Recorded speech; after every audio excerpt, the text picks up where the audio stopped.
বন্ধুরা, কেমন আছো? গত অধ্যায়ে আমরা যেমন দেখেছিলাম যে সিয়নজিয়ে এবং ইয়নু তাদের আত্মীয়দের সামনে নিজেদের একটি সুখী বিবাহিত দম্পতি হিসাবে দেখানোর জন্য একে অপরকে চুমু খেতে শুরু করে। কিন্তু ইয়নু এখন প্রতিদিনের এই নাটকে ক্লান্ত হয়ে পড়েছিল এবং সে সিদ্ধান্ত নেয় যে সে সিয়নজিয়েকে ডিভোর্স দেবে। এখন এই অধ্যায়ের শুরু হয় ২ বছর আগে থেকে, যখন ইয়নু একটি কলেজে পড়াশোনা করত এবং একদিন সে যখন কোথাও যাচ্ছিল তখন প্রথমবার সিয়নজিয়ে তাকে দেখেছিল। আসলে সেদিন ইয়নু নিধি নামের এক মহিলার বাড়িতে গিয়েছিল।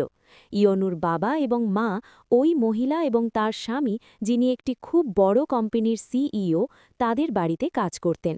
সেদিন ইয়নু তার মায়ের বদলে সেখানে কাজ করতে এসেছিল। এরপর নিধি বিউটি পার্লারে যায় এবং ইয়নুও তার সাথে যায় কাজ করতে সাহায্য করার জন্য।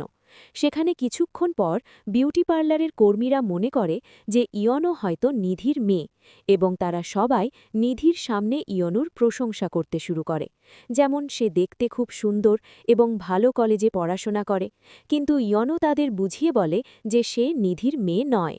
এই কথায় নিধি রেগে যান এবং রাগের মাথায় ইয়নুকে সাথে নিয়ে সেখান থেকে চলে যান। কিছুদূর যাওয়ার পর নিধি ইয়নুকে জোরে একটা থাপ্পড় মারেন এবং বলেন যে তোমার নিজের যোগ্যতা ভুলে যাওয়া উচিত নয়।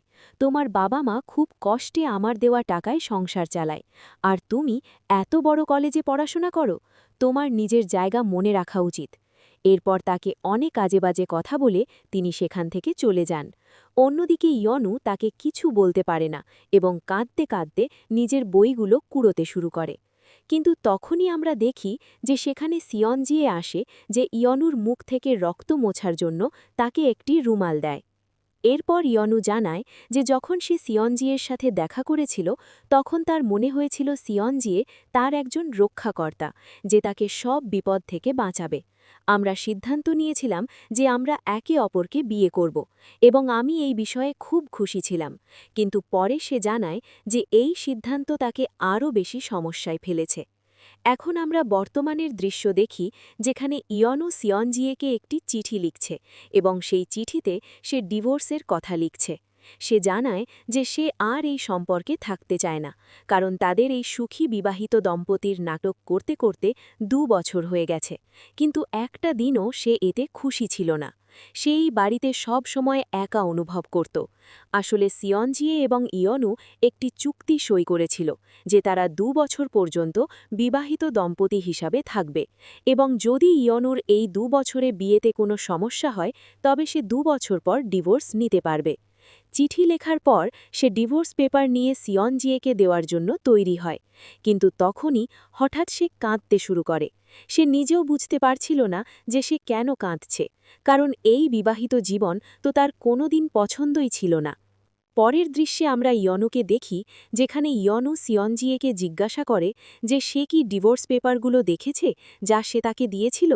সিয়নজিয়ে সেই ডিভোর্স পেপারগুলো দেখেছিল এবং সেই ইয়নুকে বলে যে কেন আমরা এই বিষয়ে আরও কয়েকদিন ভেবে তারপর কোনো সিদ্ধান্ত নেই না। কিন্তু ইয়নু ওই বাড়িতে আর এক মুহূর্তও থাকতে চাইছিল না এবং সে তাকে বলে ডিভোর্স পেপার অনুমোদন হতে এমনিতেও ১ মাস সময় লাগবে, তাই তোমার কাছে ভাবার অনেক সময় আছে। সিয়নজিয়ে এই কথা শুনে অবাক হয়ে যায় যে ইয়নু তার সাথে আর একটা দিনও থাকতে চায় না।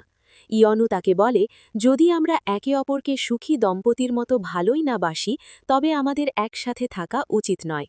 এই কথা শুনে সিয়নজিয়ে কিছুক্ষণ কিছু বলতে পারে না, কিন্তু পরে সে বলে কেন আমরা এখন থেকে একে অপরকে একটি সুখী দম্পতির মতো ভালোবাসতে শুরু করি না। ইয়নু এটা শুনে অবাক হয় যে সিয়নজিয়ে এখন কেন এমন কথা বলছে, কিন্তু ইয়নু এমনটা করতে মানা করে দেয় এবং সিয়নজিয়েকে বলে যে তার ডিভোর্স চাই, আমাদের এমনটা করার কোনো প্রয়োজন নেই। সিয়নজিয়ে তাকে আটকানোর সব রকম চেষ্টা করে, কিন্তু ইয়নু তাকে ডিভোর্স পেপারে সই করার অনুরোধ করে এবং তাকে নিজের বিয়ের আংটি ফেরত দেয়। কিন্তু সিয়নজিয়ে আংটিটা ফেরত দিয়ে বলে আমি চাই তুমি এটা নিজের কাছেই রাখো, কারণ যতক্ষণ না আমরা কোর্টে যাচ্ছি ততক্ষণ আমরা এখনও বিবাহিত দম্পতি। এরপর ইয়নু সেখান থেকে যাওয়ার সময় তাকে গুড বাই বলে এবং সিয়নজিয়ে তাকে বলে তোমার যদি কখনো অবসরে এখানে আসতে ইচ্ছে করে তবে তুমি আসতে পারো। এরপর ইয়নু সেখান থেকে চলে যায় এবং মনে মনে বলে, যখনই আমি সিয়নজিয়ের গলা শুনি বা তাকে দেখি, আমার বুক জোরে ধরফর করতে থাকে। কিন্তু তাকে বিয়ে করা সত্ত্বেও আমি প্রতিদিন একাকিত্ব অনুভব করতাম। তবে আজ থেকে আমি এই স্ত্রীর ভূমিকা থেকে মুক্ত এবং এখন আমি আমার আসল জীবন বাঁচব। আর এরই সাথে এই অধ্যায় এখানেই শেষ হয়ে যাচ্ছে।